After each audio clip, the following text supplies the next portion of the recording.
মাশাআল্লাহ মাশাআল্লাহ। ও মা, তোমার নাম কি? তারিন। ও ভাই সাহেব, আমাকে তো মাইয়া পছন্দ হয়েছে, সবারই পছন্দ হয়েছে। তাহলে এখন আমরা একটা বিয়ের দিনক্ষণ ঠিক করি। আপনারা যে ভালো মনে করেন। কিন্তু ফুপি, আমার কাছে মনে হয় ভাইয়া আর আপুরও একটু মতামত দরকার। একসাথে কথা বলা দরকার। হ্যাঁ ঠিক। আমি জানি আমাকে আপনার পছন্দ হবে না, কারণ আমি ফেসবুক ইনস্টাগ্রাম এগুলো তেমন একটা বুঝি না, আমি ইউজ করি না। আমার বন্ধু বান্ধবরা বলে আমি অনেক খ্যাত, কিন্তু আমি রান্না বান্না আমি জানি আপনার আমাকে পছন্দ হবে না, কারণ এর আগেও অনেকে আমাকে পছন্দ করে নাই। আপনারা যাকে আমার আমি আসলো না, আমার আপনার ছোটবেলায় মারা গেছিল।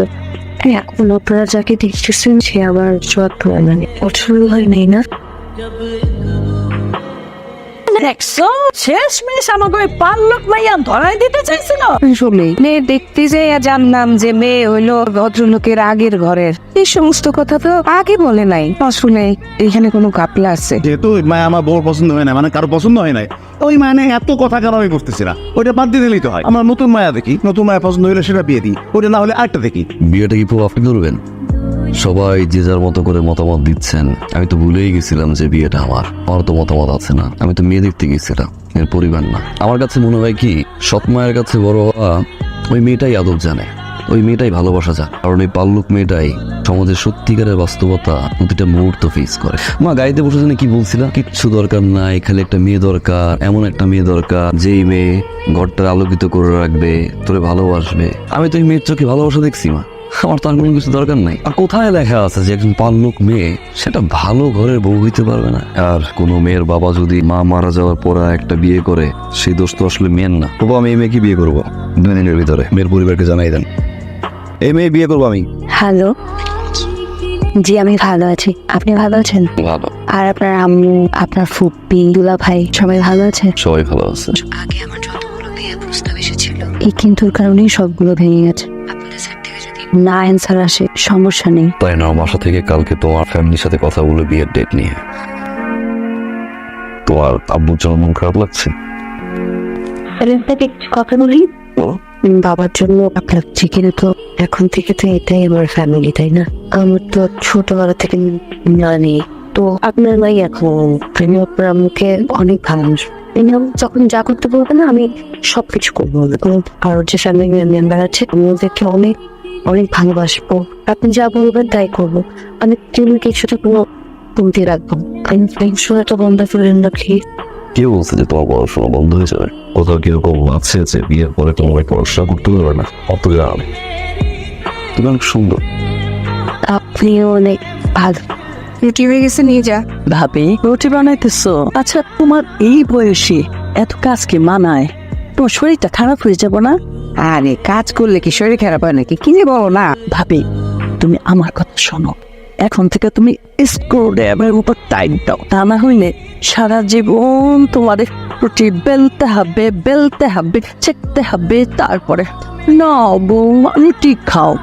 এই কাজটা তোমাকে করতে হবে। আচ্ছা, তুই এক কাজ কর না, বৌমাকে নিয়ে 1 মাস হানিমুন করে আয়। 1 মাস পরে? ওটা পড়াশোনা আছে তো, আর মেডিকেল এক্সাম 1 মাস পরেই যাই। পড়াশোনা? ও পড়াশোনা করলে আমাকে সংসারে সাহায্য করবে কে? সুমি করবে। কি সুমি? ঘরে তো কোনো কাজ নেই, তাই না? না ভাইয়া, ঠিক আছে। আর বাজার সদাই অনেক করবে। ভাইয়া কি যে বলেন না, আমি তো এই ঘরের জামাই। আমি তো এবারে ছেলে অনেক, আমি একা এত বড় ঘরটা সামলাই, তুমি ঘর যাবাই না? মানে বলতেছিলাম কি, সম্মানের সহিত যাবা, বাজারটা করবা, বাজার শেষ হলে আবার চা খেতে খেতে আসবা। বাজারের খরচটা আমি দিয়ে দিচ্ছি। তাহলে কি বলো? আচ্ছা বাবা, তুই যা। বৌমা যাও, ওকে একটু আগায় দিয়ে। ভাবি, ভাবি জি আসবো? জি জি জি আসে। হ্যাঁ, কিছু লাগবে? না শোনো না, আমি না একটু বাইরে যাবো, তোমাদের জামাইকে রেখে যাচ্ছি তো। আচ্ছা, একটু নুডলস আর 1 কাপ চা বানিয়ে দেবে? হ্যাঁ হ্যাঁ আমি করে দেবো, কোনো সমস্যা নাই, তুমি যাও। কিছু মনে করো না, তুমি তখন আবার ডিস্টার্ব করলাম না। আরও কোনো সমস্যা নেই, আমি বানিয়ে দিচ্ছি, তুমি যাও। থ্যাংক ইউ ভাবি। ভাবি, তুমি এখানে দুলাভাইয়ের জন্য চা বানাচ্ছ নিজের পড়াশোনা বাদ দিয়ে? ইটস ওকে, সমস্যা নেই, আমি চাটা বানিয়ে তারপর ওনাকে চা দিয়ে চলে যাবো। ভাবি ডাক্তারি চান্স পাওয়া যে কতটা কঠিন এটা কিন্তু আমি জানি।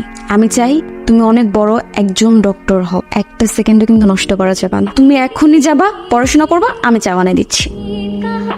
যাও যাও যাও যাও।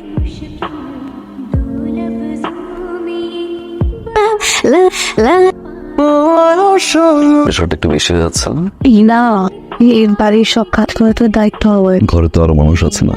হ্যাঁ, কিন্তু আমার পরীক্ষা দেখে বাকিরা ওই কাজ করবে। খাবারটা কেমন না? আমি আপনার জন্য খাবার নিয়েছি। পরীক্ষা শেষ হওয়ার আগ পর্যন্ত ঘরের কাজে প্রেশার একদম কমিয়ে বা। তুমি খাইছো? না, আমি পরে খেয়ে নেবো। বসো। মা ভাবি দেখো আসছে।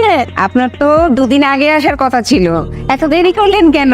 হ্যাঁ আচ্ছা, মেয়েকে কি একটু দেখতে ইচ্ছে করে না? না, শরীরটা ভালো ছিল না, এই জন্য আজকে আসলাম। আপনি কোনো চিন্তা করবেন না, তারিনকে আমি নিজের মেয়ের মতো বুকে করে রাখবো।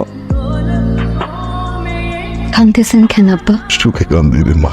তুমি মার যখন ক্যান্সারের সেকেন্ড স্টেজ, তখন আমার বলে গেছিল তোর যেন আমি কষ্ট না চাই, কিন্তু আমি তোরে এতটুকু সুখ দিতে পারি না রে মা। তার একটা জীবন খালি কষ্টই পেয়ে গেলে আজকে তুমি সুখ দেখা আর আনন্দে কান্দন আসতেছে রে মা। তারিন, তারিন, কিছু লাগবে? আচ্ছা তোমার পরীক্ষা? তাই তাই মানে? না, মানে আজকে এক্সাম ছিল। তারিন, আজ পরীক্ষা কিনা? কয়টা এক্সাম? 11টায়। কয়টা বাজে? 10টা। জানি কেন? বাসায় তো অনেক। I'm dropping you, Tarin. হ্যাঁ, Ready, ho, fast. আমি I said fast, within 5 minutes. Fast! Tarin, Tarin মা, আপনার সবাই আছেন। শোনেন, আজকে আজকে আমার খুব আনন্দের দিন। পৃথিবীর সব আনন্দ আজকে আমার।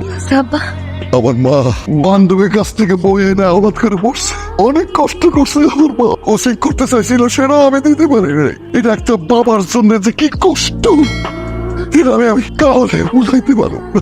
সবাই যখন রাত্রেবেলা ঘুমায় পড়তো লাইট অফ করে, আমার এই মা ঘরের একটা কোনা মোমবাতি জ্বালায় পড়ছে, এক হাতে রান্না করছে আর এক হাতে বই নিয়ে পড়ছে। আজকে আমার সেই মা সবাই মুখে চুনকালি দিয়া আবার মুখ উজ্জ্বল করছে। আজকে আমার মা মেডিকেলে চান্স পাইছে।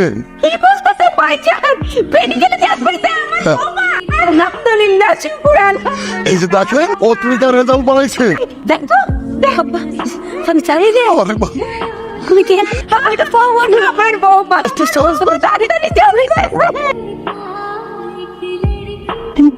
Thank you, then. কারণ আপনার মতো একটা লাইফ পার্টনার পাওয়া ভাগ্যের ব্যাপার। আপনি আমাকে সবার কাছ থেকে লুকিয়ে যেভাবে হেল্প করেছেন, পড়াশোনা, আমার মেডিকেলের ভর্তি পরীক্ষা, আমার রেজাল্ট, আপনি আমার স্বপ্ন পূরণ করেছেন চুপচাপ, কাউকে কিছু না জানি। আপনার মতো লাইফ পার্টনার যদি কোনো মেয়ে লাইফে পায়, তাহলে তার আর জীবনে কোনো কিছু লাগবে আর আমার সমস্যা। চিকিৎসাটা যদি ঠিক মতো না হয় ডাক্তার, তখন বুঝবেন আমি কি ছিল। হবে না। ফিট একটু কমাই।